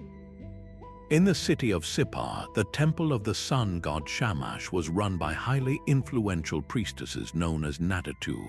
These women, often from royal or elite families, were forbidden from marrying and dedicated their lives to the god. Excavations of their residences have revealed their own private archives of clay tablets. These were not religious texts, but business documents, contracts for buying and selling property, records of loans they issued at interest, and detailed accounts of the vast agricultural estates they managed for the temple. These women were clearly literate, numerate, and powerful economic actors in their own right, using the tools of accounting to build and control substantial wealth outside the traditional patriarchal family structure. Their existence shows that while the system was designed to concentrate power, the tools of that power, literacy and numeracy, could occasionally be accessed by those on the margins, providing a rare path to autonomy. This ancient link between information and influence invites us to look at our own world with fresh eyes. We now live in the most data-saturated society in history, but has the fundamental relationship between knowledge and power really changed? We might not use clay tablets, but we are constantly generating and being measured by data: our shopping habits, our social connections, our financial history. And just like in ancient times, the ability to access, analyze, and control this data is concentrated in the hands of a new elite: the algorithms of tech giants, the analysts of hedge funds, the architects of social media platforms. They are the modern scribes, the high priests of the digital temple, and their calculations shape our opportunities, our access to credit, and even the information we see. The parallel is profound. Then as now, those who control the ledger, whether it's baked in clay or stored in the cloud, ultimately control the resources and, by extension, the society. This enduring truth forces us to ask critical questions about transparency, access, and equity. In a world that runs on numbers, who gets to write them, who gets to read them, and who is ultimately held accountable for the stories they tell? This transformation began not with numbers but with pictures. The very earliest signs pressed into clay were straightforward pictographs. A scribe wanting to record 5 sheep wouldn't write the number 5. He would carefully draw 5 tiny, recognizable pictures of a sheep, each one representing an actual animal in a real herd. Similarly, a jar of oil was a sketch of a jar, and a measure of grain was denoted by a simple drawing of a stalk. This system was intuitive but painfully slow and cumbersome, locking each symbol to a single, specific object in the physical world. The cognitive leap occurred when these early accountants realized that the symbol and the quantity could be separated. They began using a single, repeated impressed marker, a small circle or a wedge, to stand for the number of items, while a single, separate pictograph indicated the type of item being counted. So instead of 5 sheep drawings, a tablet might show 5 circular impressions followed by 1 symbol for sheep. This was the moment of abstraction. The circle was no longer a picture of anything. It had become a number, a concept that could be applied to anything. Over centuries, the need for speed and efficiency in busy administrative offices drove these pictographs to become increasingly stylized and simplified. Drawing a detailed sheep with a stylus in wet clay was slow work. It was far faster to make a few quick, angular impressions. The curves of the early drawings straightened into lines. The detailed images were reduced to their most essential elements, a process that made them less recognizable as pictures but much faster to write. The rounded outline of a grain sack might become a simple square. The head of an ox was abstracted into a cross-shaped mark. This relentless push for efficiency gradually transformed the script from a series of pictures into a collection of abstract wedge combinations, the system we now call cuneiform. The symbol lost its visual connection to the object it represented and became a purely conventional sign, its meaning agreed upon by convention and taught in scribble schools. This was a revolution in communication, moving from representing things to representing ideas. This shift from the concrete to the abstract was one of the most profound developments in human history. It unlocked a new way of thinking. Once a symbol like a circle or a wedge could represent the number 5 independently of any specific object, it could be applied universally. That same symbol for 5 could now count sheep, days, soldiers, or jars of oil with equal ease. This universal applicability is the very foundation of mathematics. It allowed scribes to manipulate numbers as pure concepts, to discover the relationships between them, and to develop rules for adding, subtracting, multiplying, and dividing that were true regardless of what was being counted. They could now solve for an unknown quantity the essence of algebra, or calculate the area of a field without having to measure every single unit of land, the beginning of geometry. This abstract numerical thinking was the necessary precondition for all later scientific inquiry, providing the tools to measure, predict, and understand the natural world in a quantitative way. The implications of this intellectual revolution extended far beyond the walls of the accounting office and into the very heart of ancient spirituality. The same abstract thinking that allowed a scribe to manage the temple's grain reserves also allowed priests to conceptualize the divine order of the universe. The precise, predictable movements of the planets and stars could be recorded and analyzed using the same numerical systems and mathematical principles developed for economics. The heavens became a cosmic ledger, and the gods were seen as the ultimate accountants, maintaining a perfect balance in the cosmos. This connection is powerfully evident in the development of astronomy, which in Mesopotamia was deeply intertwined with religion. Priests used their mathematical skills to create accurate calendars for scheduling rituals and to predict celestial omens, believing that the gods communicated their will through numerical patterns in the sky. The abstraction that began with counting sheep ultimately provided a framework for contemplating time, destiny, and humanity's place within a vast, ordered, and mathematically harmonious universe. To truly grasp the scale of these institutions, picture the great temple complex of a sprawling city within a city. Its central ziggurat reached for the heavens, but its economic footprint stretched across the entire landscape.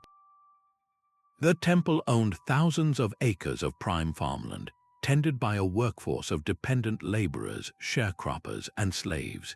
It operated massive workshops where hundreds of weavers produced textiles from wool provided by its own enormous flocks of sheep. Its craftsmen worked metals, carved wood, and fashioned precious stones into objects of devotion and trade. The temple was a producer, a consumer, a landlord, a bank, and the largest employer in the region all at once. This immense economic engine required a managerial class to keep it running, and that duty fell to a unique group of individuals who were both priests and accountants, men who could interpret the will of the gods and also balance a ledger.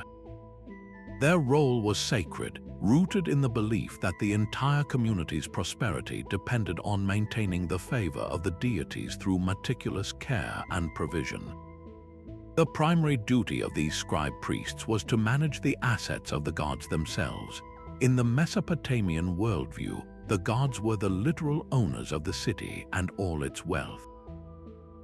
The temple was their household, and the high priest was their chief steward. Every harvest, every newborn animal, every crafted item was considered the property of the divine patron. The people were merely tenants, and their survival depended on the gods' continued benevolence. Therefore, the accountants weren't just tracking inventory, they were performing a vital religious service. Their meticulous records of offerings, the lambs, the grain, the honey, the fine oils were a form of devotion, a tangible demonstration that the community was fulfilling its obligations to its celestial landlord. A perfectly balanced account meant the gods were receiving their due share, which in turn would ensure continued fertility for the fields and protection from enemies. An error or a shortfall in the records wasn't just a clerical mistake. It was a theological crisis, a risk of divine anger that could bring drought, famine, or invasion upon the entire population. This sacred duty manifested in rituals that would seem familiar to any modern auditor. At regular intervals, often tied to the agricultural or festival calendar, a formal audit of the temple stores would be conducted. This was not a mundane administrative task but a ceremonial event. Senior officials would open the storerooms and physically count the contents, every jar of oil, every sack of grain, every ingot of silver. These amounts were then compared against the tablets that recorded what should have been received and dispensed over the preceding months. The goal was to ensure that the divine household's accounts were in perfect order. Any discrepancy had to be investigated and explained. Was it a simple recording error? Had a storage jar broken, spoiling its contents? Or was it something more sinister, like theft or embezzlement by the temple staff itself? Discovering and correcting such issues was essential to restoring ritual purity and ensuring the continued flow of divine blessing. This practice shows how deeply the concepts of accountability and transparency were woven into the fabric of religious life, creating a system where financial probity was a spiritual virtue. The influence of this temple-based model of economic management extended far beyond the confines of Mesopotamia. The idea of a religious institution acting as a central economic hub, with a clerical class overseeing its wealth through detailed record-keeping, became a powerful template that was adopted and adapted across the ancient world. We see clear echoes in the vast grain stores and treasuries of Egyptian temples dedicated to gods like Ammon, which controlled enormous estates and labor forces. Later in the classical world, the famous oracle at Delphi in Greece functioned not only as a religious center, but also as an incredibly wealthy financial institution that safeguarded the treasures of city-states and offered loans. This model reached its zenith in medieval Europe, where monastic orders like the Cistercians became renowned for their sophisticated agricultural management and economic enterprises, all meticulously recorded in their ledgers.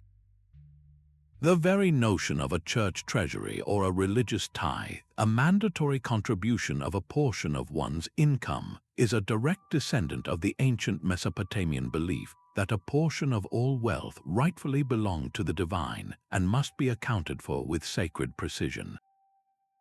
This enduring connection between faith and finance, between the spiritual and the material, finds its earliest and most detailed expression in the dusty tablet archives of those first temple accountants, who believed that every correctly recorded measure of grain was a prayer inscribed in clay. While the accountants of Mesopotamia were perfecting their system of clay and cuneiform, a parallel revolution in record-keeping was unfolding along the fertile banks of the Nile. Ancient Egypt developed its own sophisticated approach to accounting, one that was deeply shaped by its unique environment and political structure. The most immediate and obvious difference was the medium. Instead of the abundant clay of the Tigris and Euphrates, Egyptian scribes had the papyrus plant, which they processed into smooth, flexible sheets. This was a technological leap in convenience. Papyrus was lighter, easier to store, and far quicker to write on with a brush and ink. But this convenience came with a terrible trade-off: fragility. While a fired clay tablet could survive a building collapse or a fire, papyrus was vulnerable to damp, insects, and decay. This fundamental difference in durability is the primary reason we have countless Mesopotamian tablets, but only a handful of accounting documents from ancient Egypt's earliest dynasties. Most simply crumbled to dust in the damp Nile Valley. The script they used was just as distinct. While cuneiform was pressed into clay with a stylus, Egyptian scribes developed hieratic, a cursive, flowing script written with a brush.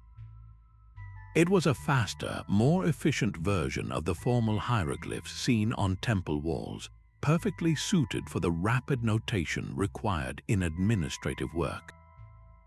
The content of their accounts, however, reveals a fascinating similarity in purpose. Like their Mesopotamian counterparts, Egyptian scribes were obsessed with inventory. The Palamo stone, one of the oldest historical records from Egypt, is essentially a royal ledger chronicling the reign of early kings not through their battles, but through their receipts, meticulous lists of donations to temples, including quantities of bread, beer, and linen. This tells us that from the very beginning, the pharaoh's legitimacy was tied to his role as the supreme manager of the kingdom's wealth. Where the systems truly diverged was in their economic structure and, by extension, their accounting focus. Mesopotamia's economy was a vibrant, chaotic mix of temple, palace, and powerful private merchants engaged in long-distance trade. Their accounting reflects this diversity, with tablets detailing complex loans, partnerships, and disputes between private individuals. Egypt, by contrast, was the ultimate centralized state. The pharaoh was not just a king, he was a living god who theoretically owned everything and everyone in the kingdom. This resulted in an accounting system that was less about facilitating commerce and more about total control and redistribution. Vast censuses were conducted not to count people, but to assess their wealth and labor for taxation. The entire harvest of the Nile was effectively state property, and scribes were tasked with the monumental job of calculating expected yields, tracking the incoming grain into massive state silos, and then allocating it back out to the population as rations, a salary paid in bread and beer to every soldier, laborer, and official in the land. This created a different kind of accounting professional. The Egyptian scribe was almost exclusively a state functionary. His authority derived from his position within a vast, rigid bureaucracy. His role was to ensure that the resources flowed efficiently from the provinces to the center and back out again, maintaining the equilibrium of the state. There was little room for the entrepreneurial, deal-making merchant scribe seen in Mesopotamia. The ideal was perfect order, meticulous prediction, and absolute control, mirroring the Egyptians' view of the cosmos itself. Their accounting was a tool of pharaonic power, designed to build pyramids and feed armies by knowing, down to the last loaf of bread, what the kingdom possessed. Far to the east, in the Indus Valley, the puzzle of early accounting becomes even more intriguing. The great cities of Harappa and Mohenjo-Daro clearly had a need for complex administration. Their urban planning was too precise, their trade networks too vast to have functioned without some form of record-keeping. Yet we have no vast archives to study. Instead, we find thousands of small, etched stone seals. These seals are beautifully crafted, featuring images of animals and what may be a form of writing that remains completely undeciphered. The prevailing theory among archaeologists is that these seals were pressed into clay or wax to mark ownership of goods, a bale of cotton, a pot of oil, a sack of grain, as they moved through the complex supply chains of the city or were prepared for export. If this is correct, the Indus Valley civilization may have relied on a system more akin to the pre-Cuneiform token system of Mesopotamia, using physical markers to represent goods and authenticate transactions, but they seemingly never made the leap to full written accounting on a durable medium. This three-way comparison paints a compelling picture of convergent evolution. In all three regions, the pressures of complex society, managing surplus, taxing citizens, organizing labor, and facilitating trade, pushed cultures to invent systems of accounting. They all arrived at the same fundamental need for standardization, creating official units of weight and volume to ensure fairness and clarity. Yet, the specific form their systems took was shaped by local materials, beliefs, and power structures. Mesopotamia, with its diverse economy, gave us the detailed, permanent contract. Egypt, with its god-king, gave us the centralized state inventory. The Indus Valley, it seems, may have perfected the tamper-proof seal. This independent emergence of accounting in separate cradles of civilization proves it is not merely a cultural invention, but a functional necessity for any society that grows beyond the village.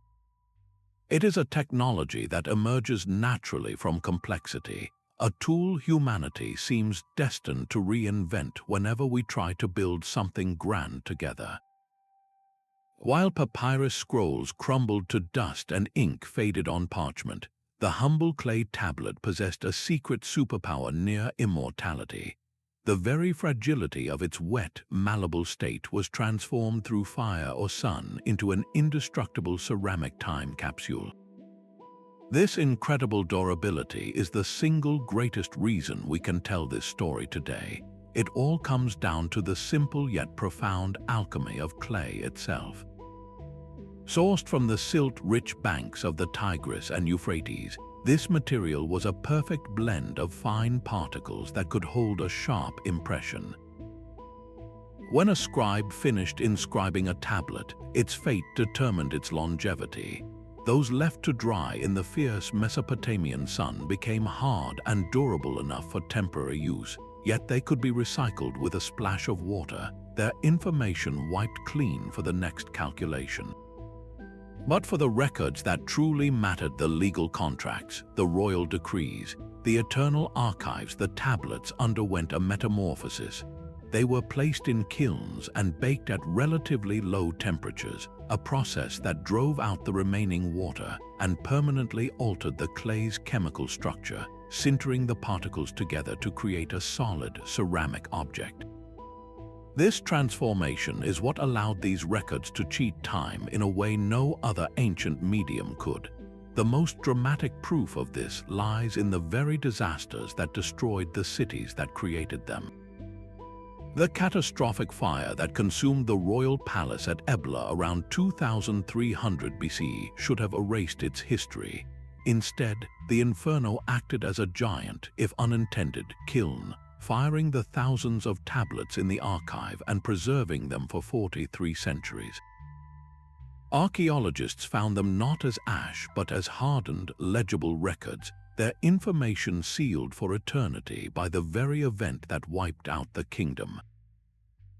The same story played out in countless other cities across the ancient Near East. A library of tablets from the Hittite capital of Hattusa survived the city's destruction and burning. The buildings collapsed, burying the tablets in a protective layer of rubble that shielded them from the elements and later human activity, creating a time capsule of a vanished empire. This resilience is almost poetic. The records often outlasted the walls they were stored within, and the people who wrote them, becoming the last surviving witnesses to entire civilizations. This unparalleled durability grants us a window into the past with a clarity that is simply impossible for cultures that relied on perishable materials. Imagine trying to understand the daily economy of ancient Egypt from a handful of random papyrus fragments that escaped decay, compared to the hundreds of thousands of complete, dated, and contextual Mesopotamian tablets that have been recovered. The sheer volume and preservation quality of these clay documents allow historians to reconstruct ancient lives with astonishing detail, from the price of copper in a specific year to the personal name of a merchant who defaulted on a loan. This is the gift of clay's resilience. It preserves not just the grand narratives of kings, but the mundane, everyday paperwork that truly reveals how a society functioned. Yet, this very durability also presents modern archaeologists and curators with a complex set of ethical dilemmas. The same fired clay that survived millennia underground is now incredibly fragile when exposed to the modern world. The primary threat is no longer fire but water. Fluctuations in humidity can cause salts within the clay to expand and contract, slowly crystallizing and forcing the tablet to powder from within. Improper cleaning can erase faint stylus marks forever, and perhaps the most pressing issue is the sheer volume of these objects still buried, coupled with the relentless pressure of looting and urban expansion. Every time an unexcavated site is looted, tablets are ripped from their archaeological context, rendering them beautiful but mute objects, without knowing exactly where they were found, what they were stored with, or what layer of earth they came from. A huge portion of their historical meaning is instantly and permanently lost. This forces us to ask difficult questions about our responsibility to these treasures. Do we excavate every known site as quickly as possible to save the tablets from looters, even if it means we may not have the funding or technology to conserve and study them all properly? Or do we leave them protected in the ground for future generations with better methods and a more preservation-minded world? There are no easy answers. It creates a race against time where scientists work to develop non-invasive techniques like three-dimensional scanning to read still-sealed clay envelopes without breaking them open, and where museums struggle with the immense cost of properly storing, conserving, and cataloging the thousands of tablets already in their collections. The survival of these records through countless centuries imposes a solemn duty on us to ensure they survive the next few decades, not as silent artifacts in a glass case, but as the vibrant, speaking documents they were always meant to be. Yet for all their mathematical precision, these clay tablets were far from sterile documents. To view them as mere spreadsheets of the ancient world is to miss a crucial dimension of their creation. The scribes who pressed these marks into clay were not just clerks, they were artisans, and their work reveals a deep, often overlooked aesthetic sensibility. In a culture that saw order and beauty as two sides of the same coin, the very act of record-keeping could be an expression of artistry. the most skilled scribes approached their task with the eye of a calligrapher. They understood the visual rhythm of a well-laid-out tablet, carefully planning the spacing of their lines and the alignment of their columns to create a document that was not only accurate but also visually harmonious. The individual cuneiform signs themselves could be executed with remarkable elegance. A master scribe's wedges were crisp, uniform, and angled with consistency, each one pressed into the clay with just the right amount of force to create a clean, deep impression that would dry clearly. On particularly important documents, like a royal land grant or a foundation inscription for a new temple, the script might even be enlarged or stylized, transforming a legal text into a work of monumental epigraphy meant to inspire awe as well as convey information. This artistic impulse extended beyond the script to the very objects used to authenticate these records. The cylinder seals we discussed earlier were masterpieces of miniature carving. Fashioned from precious stones like lapis lazuli, hematite, or carnelian, these small cylinders were etched with incredibly detailed scenes, often depicting mythological battles, religious rituals, or heroic figures. When rolled across the wet clay of a tablet, they left a continuous raised frieze that served as a unique signature. The level of detail achieved in these seals is staggering, especially considering their tiny size. Artisans would have worked with magnifying lenses under the brightest sunlight to carve narratives and patterns that were both beautiful and difficult to forge. The seal was more than a security device. It was a piece of wearable art, a personal emblem that spoke to the owner's status, taste, and piety. The impression it left on a contract was a stamp of both legal authority and artistic identity, binding an agreement not with a bland mark, but with a miniature story frozen in clay. We even find evidence of scribes adding purely decorative flourishes to their work.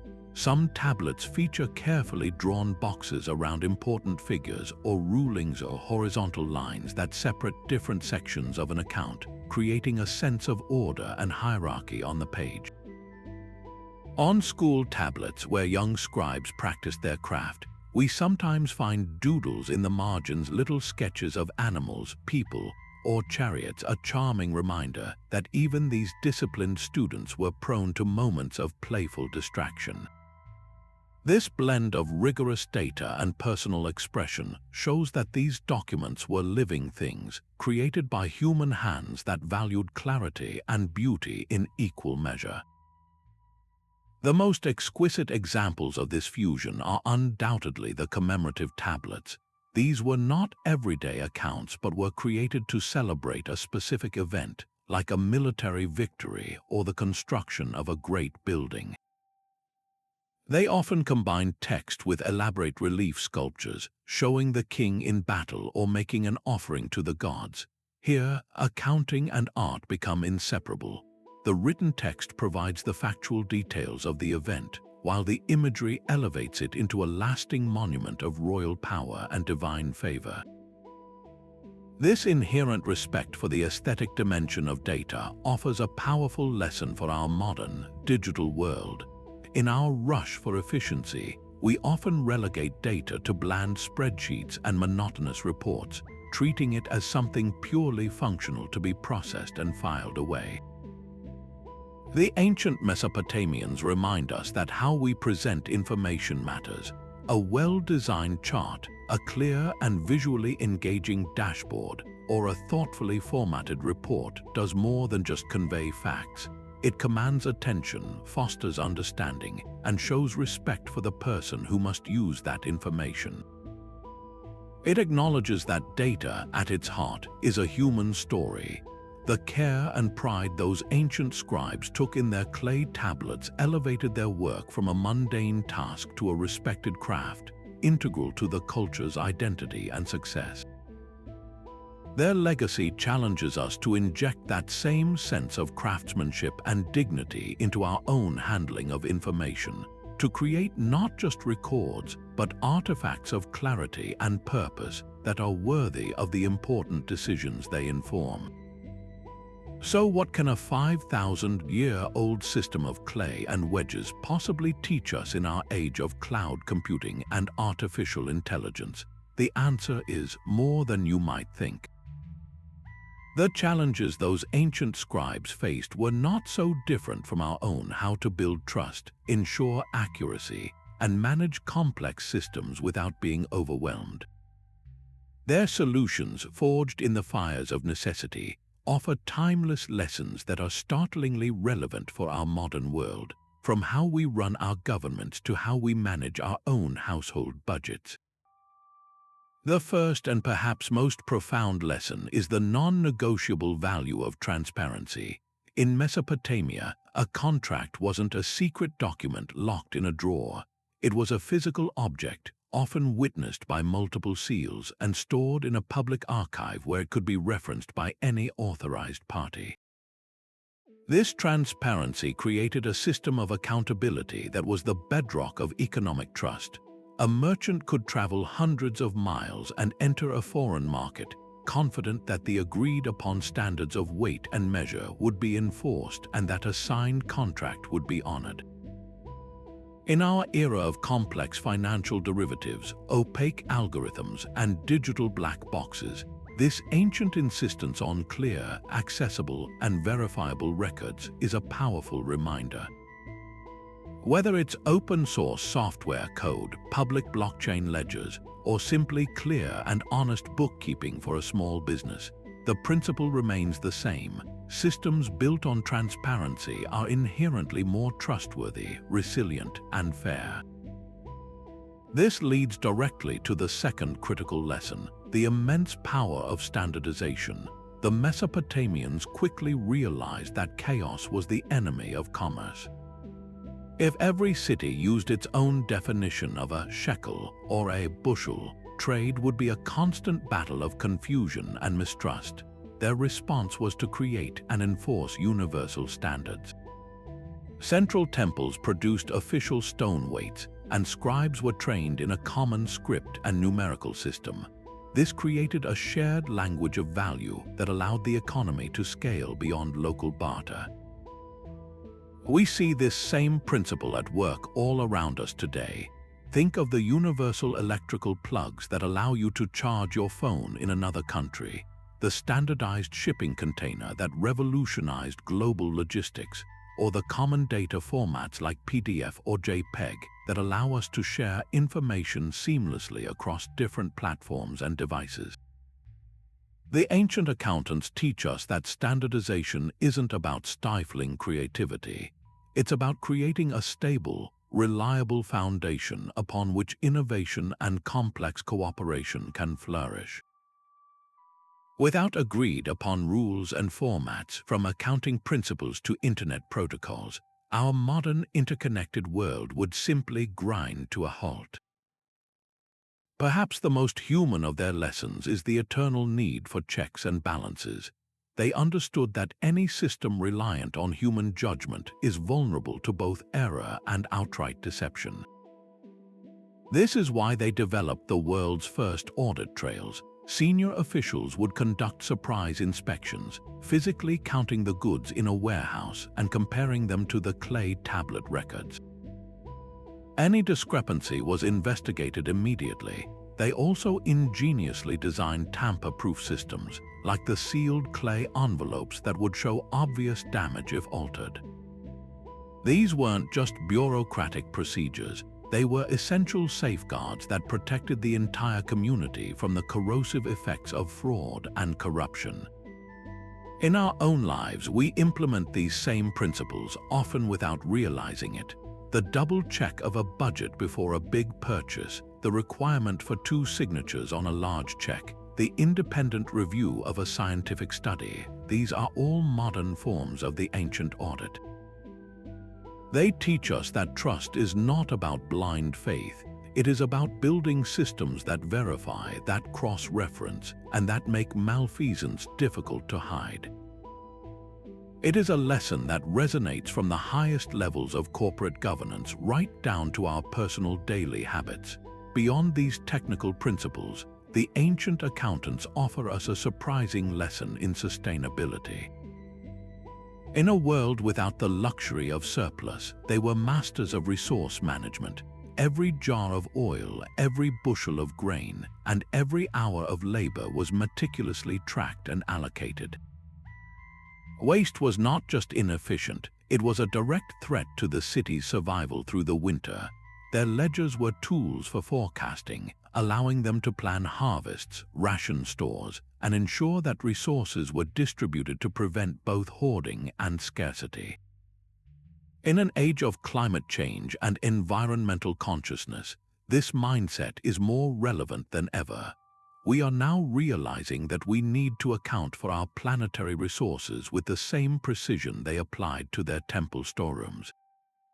Modern concepts like carbon accounting, supply chain transparency, and the circular economy are all extensions of this ancient idea, that true wealth and security come not from endless extraction, but from meticulous, responsible management and the elimination of waste.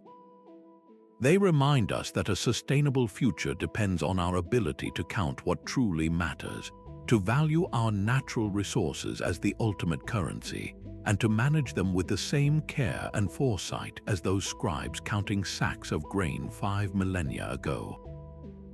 Their legacy is a powerful call to be better stewards, not just of our finances but of our world. But the true revolution lies not just in seeing these tablets, but in teaching machines to read them. The field of cuneiform studies is on the cusp of a transformation driven by artificial intelligence. With hundreds of thousands of tablets already unearthed and many more still in the ground, the sheer volume of text is far too great for the small global community of experts to translate in a lifetime. This is where machine learning enters the picture. Researchers are now training AI algorithms on vast databases of already translated cuneiform signs. The goal is to create a digital scribe, a tool that can scan a three-dimensional model of a tablet and provide a preliminary translation, identifying words, names, and numerical values at a speed impossible for a human. This doesn't replace the epigrapher's nuanced understanding of context and grammar. Instead, it acts as a powerful assistant, handling the initial, labor-intensive work of sign recognition and freeing up scholars to focus on the deeper interpretation of the text. Imagine a future archaeologist on a dig, able to scan a newly found tablet with a handheld device and receive an instant rough translation in the field, immediately understanding the significance of their discovery and guiding their next steps. This technology promises to dramatically accelerate the pace of decipherment, turning a trickle of translated texts into a flood, potentially unlocking the secrets of entire archives within years rather than centuries. The stories waiting in those unread tablets could reshape our understanding of daily life, economics, and even literature in the ancient world, all because we are now giving eyes to our digital tools to see what we alone could not. The most exciting aspect of this technological renaissance is its potential for pattern recognition on a grand scale. A human scholar can master the contents of a few thousand tablets in a lifetime, but what happens when we can analyze every single tablet ever found simultaneously? AI can be set to work as the ultimate comparative historian, sifting through millions of lines of text to find hidden connections. It could track the price of barley across 200 years and multiple cities, revealing patterns of inflation, trade disruption, or climate change that were previously invisible. It could identify the names of individual merchants and map their trade routes based on the provenance of tablets mentioning them, reconstructing ancient business networks in stunning detail. It might even detect the unique stylistic quirks of individual scribes, a particular way of forming a wedge, allowing us to literally track the career of a single accountant as he moved from temple to palace over decades. This macro-level analysis moves us from studying isolated events to understanding the vast, interconnected systems that govern the ancient world. We are no longer just reading history. We are beginning to model it, to understand its underlying economies and social structures with a precision that the ancients themselves could never have perceived. The clay tablets were their database, and now, with artificial intelligence, we are finally developing the processing power to query that database and ask it the biggest questions of all. This ongoing journey, powered by ever-advancing technology, ensures that the story of these ancient accountants is far from over. In fact, it feels more alive and dynamic than ever before. Each technological breakthrough is like turning on a new light in a vast, dark library. Shelves we didn't even know existed are suddenly illuminated, revealing entirely new sections of the human story. The potential for discovery is immense, promising to rewrite not just footnotes but entire chapters of history. A single, successfully sealed envelope could reveal a lost treaty or a royal scandal. A fully translated archive could illuminate the role of women in high finance or provide a first-hand account of a natural disaster that brought an empire to its knees. These are not fantastical notions but real possibilities that sit in museum drawers and excavation tents, waiting for the right tool to give them a voice. This continuous exploration transforms our relationship with the past from one of static observation to active dialogue. We are no longer simply uncovering what was lost. We are engaging in a conversation with these long-gone innovators, learning their methods, understanding their challenges, and appreciating their ingenuity on a level they could never have imagined. The legacy of the Mesopotamian scribe is no longer confined to the clay they left behind. It is now also written in the code of the algorithms and the light of the scanners that are keeping their work and their world alive for generations to come. From the bustling marketplaces of Uruk to the silent, dusty archives of Ebla, the story of these ancient accountants is far more than a historical curiosity. It is the origin story of our modern world. They were the unseen architects, the quiet revolutionaries who looked upon the chaos of surplus, trade, and taxation, and saw not a problem to be feared, but a system to be built. With nothing more than river clay and a sharpened reed, they engineered the very foundations of civilization, the ability to record a promise, to verify a truth, to plan for a future beyond the next harvest. They gave us the gift of memory, not in our minds but in the physical world, etched into a medium so durable it has carried their voices across 50 centuries to speak directly to us today. Their legacy is not confined to museums. It is alive in the most mundane and magnificent aspects of our daily lives. Every time you check the time on your phone, you are using their base 60 mathematical system. Every time you review a spreadsheet or confirm a digital payment, you are participating in a data management protocol they invented. The very concept of an enforceable contract, a standardized weight, or an audited ledger, these are all direct descendants of the innovations born in those ancient administrative offices. They transformed abstract thought into practical tools, proving that the most profound revolutions often begin not with a sword, but with a stylus, solving a problem no one else even knew how to define. They were the world's first programmers, coding reality with wedge-shaped marks, and we are all still running their software.